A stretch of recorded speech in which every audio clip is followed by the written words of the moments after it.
Asaga Samegaz, ça veut dire bonne année en langue amazigh, et c'est comme ça qu'on se souhaite la nouvelle année pour Yenayer.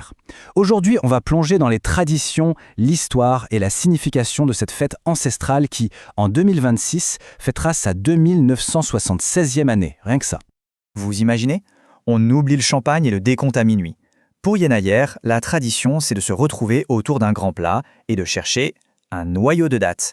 Et celui qui le trouve, eh bien, il aura de la chance toute l'année. C'est une des coutumes fascinantes au cœur de cette célébration. Alors, voilà le programme qu'on vous a préparé. On va d'abord s'attabler pour découvrir les plats typiques, ensuite on ira faire la fête avec les chants et les danses, puis on remontera le temps pour comprendre les origines de Yenayer et sa fameuse légende. Et on terminera sur une note plus actuelle, avec la reconnaissance historique de cette culture. Allez, c'est parti! Comme souvent dans les grandes occasions, tout commence autour de la table. Mais pour Yenayer, le repas, c'est bien plus que de la nourriture. C'est un véritable concentré de symboles et d'espoir pour l'année qui commence. Et le plat star de la soirée, c'est la tagoula. C'est une sorte de purée, très réconfortante, à base de semoule d'orge ou de maïs. Ça peut paraître simple comme ça, mais c'est servi avec des trésors locaux comme de l'huile d'argan ou de l'amlou. Vous savez, cette pâte à tartiner divine à base d'amandes et de miel, un délice. Le repas se doit être copieux, c'est un signe d'abondance pour l'année à venir. On retrouve donc le fameux couscous aux 7 légumes ou l'ourkimen, un plat à base de fèves. Mais le clou du spectacle, vraiment, c'est ce noyau de date qu'on appelle agermi ou amnaz, qui est caché dans le plat. C'est un peu notre fève de la galette des rois, quoi. La personne qui tombe dessus est la star de la soirée et la chanceuse de l'année. Bon, on a bien mangé, mais la fête ne se limite pas à la table, loin de là. C'est une véritable explosion de joie collective qui s'empare des villages et des villes, une manière hyper vibrante d'exprimer la fierté amazighe. C'est l'occasion de sortir ses plus beaux habits traditionnels. Les couleurs, les bijoux, les broderies, ça varie d'une région à l'autre, mais la fierté, elle, est la même partout. La musique résonne dans les rues, on s'échange les vœux, bref, l'ambiance est vraiment à la fête.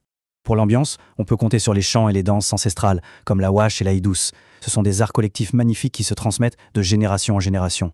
Et pendant ce temps-là, les enfants, parfois masqués, font du porte-à-porte pour demander des friandises. Ça nous rappellerait presque Halloween, non? Mais au fait, d'où vient cette fête exactement et pourquoi on célèbre l'an 2976? Eh bien, l'origine de Yenayer est double. C'est à la fois une tradition agricole très ancienne et une affirmation politique bien plus moderne.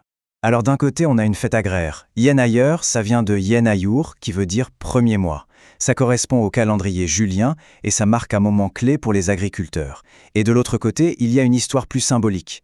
Depuis les années 80, le mouvement culturel amazigh a décidé de faire commencer le calendrier en 950 avant notre ère.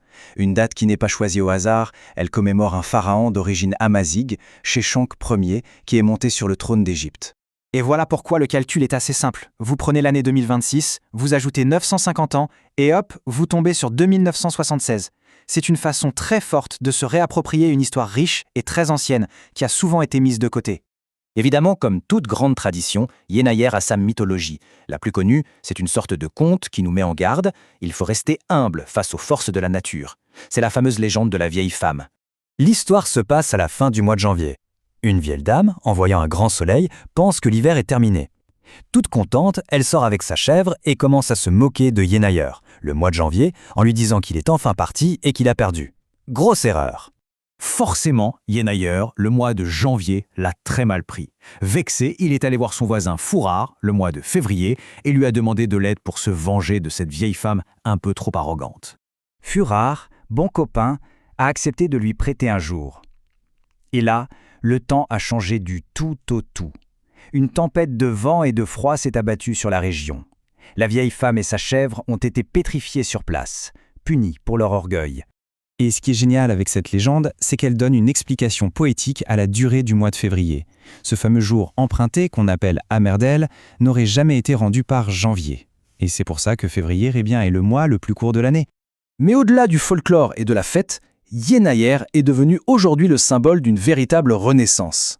C'est l'aboutissement d'un long, très long combat pour la reconnaissance de la culture amazigh au Maroc. Au cœur de cette renaissance, il y a un mot qui est absolument essentiel. Amazir ou Imaziren au pluriel. Ça veut dire homme libre. C'est un acte d'affirmation très fort pour ne plus utiliser le mot berbère qui vient du latin barbare et qui a longtemps été perçu comme péjoratif. Et ce chemin vers la reconnaissance a été long. Ça a commencé dans les années 60 avec les premières associations. Puis il y a eu la charte d'Agadir en 91 qui a unifié les demandes. Ensuite, les choses se sont accélérées. Création de l'IRCCAM en 2001, la langue amazigh reconnue comme langue officielle en 2011, et enfin, la consécration en 2023, quand le roi a annoncé que Yenaye devenait un jour férié national. Et pour bien comprendre l'enjeu, il suffit de regarder ce chiffre. Déjà en 2004, il y avait 8 millions de personnes qui parlaient une langue amazigh tous les jours. C'était un quart de la population de l'époque.